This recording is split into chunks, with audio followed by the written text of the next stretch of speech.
नमस्ते सबैजनालाई, यहाँलाई इन्भेस्टमेन्ट गुरुमा स्वागत छ।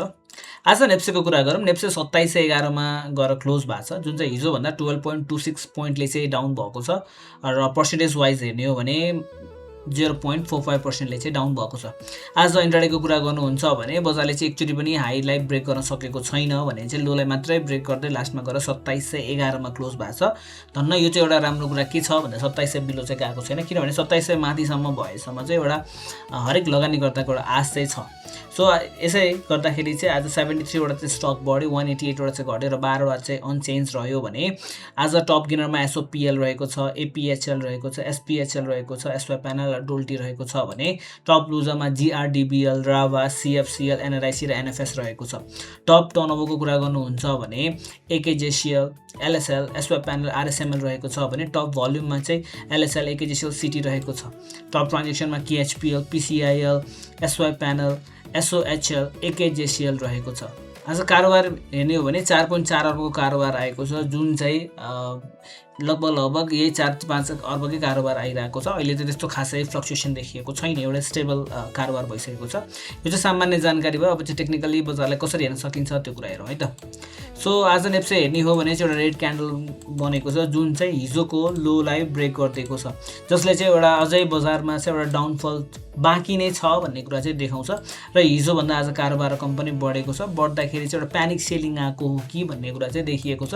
अब अहिलेसम्म हामीले अनुसार हेर्दाखेरि के छ भने एउटा स्टप लस भनेको चाहिँ हाम्रो 2670 तिर छ। योभन्दा बिलो गयो भने चाहिँ थोरै हात दिनुपर्छ, नभए अहिले चाहिँ कुनै पनि हातिहाल्नुपर्ने ठाउँ छैन। आज असाढ 1 गते, असाढ 1 गतेपछि अब असारको 10-15 दिनमा चाहिँ अलिकति बजार तलमाथि होला, त्यसपछि चाहिँ तपाईँको जाने माथि नै हो। हामीले अस्तिदेखि पहिलेदेखि कुरा गरेको, पहिलाको पनि यस्तो ट्रेन्ड हेर्दाखेरि असाढमा चाहिँ माथिकै मोमेन्टम एउटा हामीले हेर्न सक्छौँ र त्यो हुन सक्ने चान्सेस धेरै छ। किनभने एउटा चाहिँ के छ भन्दा तलपट्टि कारोबार 3-4 अर्बको कारोबार भनेको धेरै होइन। सो अहिले चाहिँ सेल गर्न खोज्यो भने पनि बिग मनिजहरूले अरू अपरेटरहरूले भने अहिले कहाँ चाहिँ बेच्ने भन्ने कुरा मात्रैको हो। सो अहिले बेच्यो भने पनि मान्छेले किन्नतिर चाहिँ त्यति खासै कन्फिडेन्स छैन। कन्फिडेन्स भनेको अलिकति माथि गएको बेलामा हो। सो त्यो लेभलमा चाहिँ कतै बाइङ चाहिँ आउँछ अलि माथि गएर चाहिँ, त्यसपछि चाहिँ यो लेभललाई मलाई जहाँसम्म लाग्छ यो 2975 क्रस भएपछि एउटा सेलिङ लेभल चाहिँ आउनसक्छ। सो अहिले चाहिँ बेटर टु बजारलाई डेली हेर्नुभन्दा आफूले किनिसक्नु भएको छ भने वेट गर्ने, और पैसा छ भने आफ्नै त्यो कुनै स्टक जुन किन्नु भएको छ र त्यो तल आउँछ भने त्यसलाई एभरेज गर्न मिल्छ। अब यही कुरालाई चाहिँ अब हामीले आरएसआईबाट चेक गर्ने हो भने के छ त आरएसआईबाट? आरएसआई अहिले हाम्रो 38 छ, 40 बिलो भइसकेको छ। दिस इज द टाइम जहाँ चाहिँ तपाईँले बाइङ स्टार्ट गर्दा हुन्छ। मजाले किन्नुहोस् अहिलेलाई। र अर्को भनेको एमएससिडी हामी चेक गरौँ है त। एमएससिडी चेक गर्छौँ भने एमएससिडीमा पनि एउटा हिस्टोग्राम चाहिँ सानो छ, त्यति खासै ठुलो चाहिँ छैन। घट्दो क्रम चाहिँ घट्दो क्रममै छ, तर सानो छ है। आज म्यानुफ्याक्चरिङ सेक्टर मात्रै नै बढेको छ, बाँकी चाहिँ अरू सबै नै तपाईँको नेगेटिभ छ भने अदर सेक्टर सबभन्दा बढी घटिएको देखिएको छ है त। आज एनालाइसिस चाहिँ सबभन्दा बढी घटेको छ भने फाइनेन्स पनि एउटा आज राम्रो सेलिङ भएको देखिरहेको छ।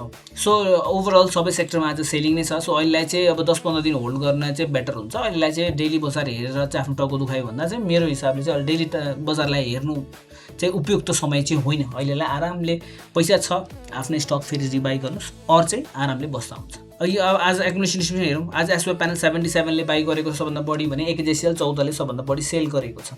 त्यस्तै आरएसएमएल 77 ले फालेको छ भने एकेजेसीएल 75 ले बाई गरेको छ, सिटी चाहिँ 58 ले छ भने रावा 14 ले फालेको छ, सीएफसीएल 88 ले फालेको छ, सिटी 44 ले फालेको। सो आज बाइङ र सेलिङ लगभग उही लेभलकै देखिरहेको छ। प्रब्लम के छ भन्दाखेरि एउटाबाट आज बाइङ आउँछ, भोलि सेलिङ आएर चाहिँ सो अहिले जस्ट ट्रान्सफर हो कि भन्ने कुरा मात्रै देखिरहेको छ। त्यस्तो खासै कुनै चाहिँ मेजर एकुमुलेसन र मेजर डिस्ट्रिब्युसन चाहिँ देखिएको छैन। अब ब्रोकर जोनमा जाने हो भने ब्रोकर समरी अनुसार आज 49 को चाहिँ सबभन्दा बढी कारोबार देखिएको रहेछ, 34 र 32 बाइङ बढी छ, 58 को चाहिँ बाइङ बढी छ, 101 को बाइङ बढी छ, 6 बाट चाहिँ सेलिङ आज बढ्दै 6 बाट एकदम राम्रो सेलिङ देखिएको छ आज भने 42 बाट पनि सेलिङ छ, 14 बाट पनि सेलिङ छ। सो तीनटा ब्रोकरबाट चाहिँ राम्रो बाइङ छ भने तीनटा ब्रोकरबाट चाहिँ हेभी सेलिङ छ। सो बाइङ र सेलिङ उही लेभलको छ। हाम्रो इन्भेस्टमेन्ट गुरुको युट्युब च्यानल छ, प्लिज सबैले सब्स्क्राइब गरिदिनु होला। हामीले एभ्री डेको चाहिँ नेप्से एनालिसिसको भिडियो बनाउँछौँ। सो तपाईँले यो भिडियो हेर्न सक्नुहुन्छ र हामीले हरेक भिडियोजमा चाहिँ कमेन्टहरूले चाहिँ रिप्लाई गर्न सक्छौँ। रिप्लाई चाहिँ हामीले दिने गरेको छौँ। सो तपाईँलाई चाहिँ कुनै केही कुरा जान्नु मन छ भने प्लिज कमेन्ट गर्नु होला है त।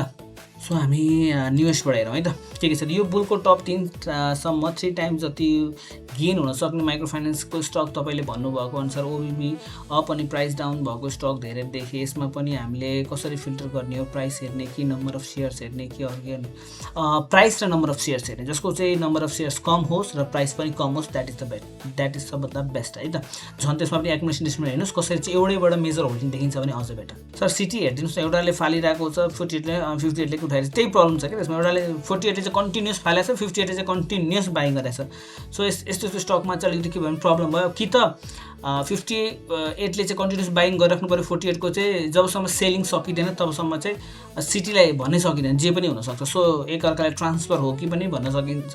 र अरूभन्दा पनि हेर्ने हो भने अर्को कुरा के छ भन्दा मेजर हेर्नुहोस् त, सिटीको हेर्ने हो भने तपाईँको आज 44ले सिटी 3.5 करोडको फालेको छ, सिटी 4 करोडको बाई गरेको छ। सो अलिकति बाइङ नै प्रेसर बढी छ, तर फेरि हिजो चाहिँ सेलिङ बढी थियो। सो ओभरअलमा हेर्ने हो भने चाहिँ सेलिङ र बाइङ उति लेभल छ, सेलिङ नै बढी होला जस्तो लाग्छ मलाई 3 महिनामा हेर्ने हो भने।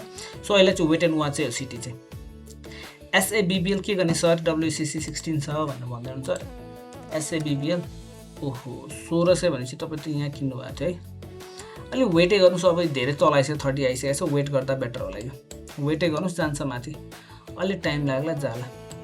अहिले जेएनजी स्टक्सहरूको दिन आइसकेको छैन आज, रेलमा किनेको के गरौँ, एभरेज गर्ने आएर सिटी र सेल एन्ड अपी, सिटी फर सेल एन्ड अपी भनेर सिटी सेलै चाहिँ गरिराख्नु परेन, सेलिङ चाहिँ भइरहेको छ, त्यत्रो बाइङ पनि भइरहेछ, वेट एन्ड वाच गर्नु सिटी चाहिँ। अपी पनि वेट एन्ड, अपी त झन् एकदम राम्रो स्टक, डेली बाइङ छ, यिनीहरू दुइटै चाहिँ बेच्नु हुँदैन है, दुइटै नबेच्नुहोस् अहिले प्लिज। अपी तपाईँसँग छ भने वेट गर्नुहोस्। सर असारकै मन्थबाट बुल सुरु हुने, बुल चाहिँ सुरु हुने होइन, एउटा चाहिँ र्याली चाहिँ हेर्न सक्छौँ, हाम्रो एउटा र्याली आउला, माथि गएपछि सेलिङ गर्नुपर्ने हुन्छ। अहिले नै बुल चाहिँ सुरुवातै होला भन्ने चाहिँ मलाई लाग्दैन अहिले। सर मिनिमम 2-3 गुणा हुने जाने, त्यो चाहिँ माइक्रो फाइनेन्सबाट लो क्याप, मिड क्याप र हाई क्यापमा टेस्ट कुन 3 गुणा जान सक्ले सकेसम्म चाहिँ तपाईँको लो क्याप बढी एक्युमुलेट भएको स्टक छैन न, low cap or mid cap, high cap भन्दा पनि। अब 365 को बाई छ, घट्दै गइरहेको छ, 1 मन्थमा पुल ब्याक होला कि पुल ब्याक हुन्छ, त्यो पुल ब्याकमा बाई गर्नुहोस्। पिसिआइएल हेर्नुहोस् न, पिसिआइएल कति छ त, अहिले जेएनजी स्टक्सहरूको दिन आएको छैन क्या, अहिले तपाईँको पहिलाभन्दा नि लो आइसकेको रहेछ। अहिले कति पुगेको स्टक हो, यो त 1300 पुगेको स्टक हो, यो त घटै छ। अहिलेलाई यो पिसिआइएलको धेरै किता छ क्या, एकदमै धेरै किता छ, यसको मलाई चाहिँ 70 कति किता छ, 75 लाख किता, धेरै किता छ, त्यसले गर्दाखेरि तल आएको। सो अब धेरै दिन कुर्नु पर्दैन जस्तो लाग्छ मलाई, 15 दिन अझै हो, 15 दिनमा चाहिँ फेरि बजारले एउटा राम्रो रिटर्न लिन्छ। इएचपिएलको ब्रोकर होल्डिङ एनालिसिस गरिदिनुहोस्, इएचपिएलको पहिला इएचपिएलको चार्ट हेरौँ है त।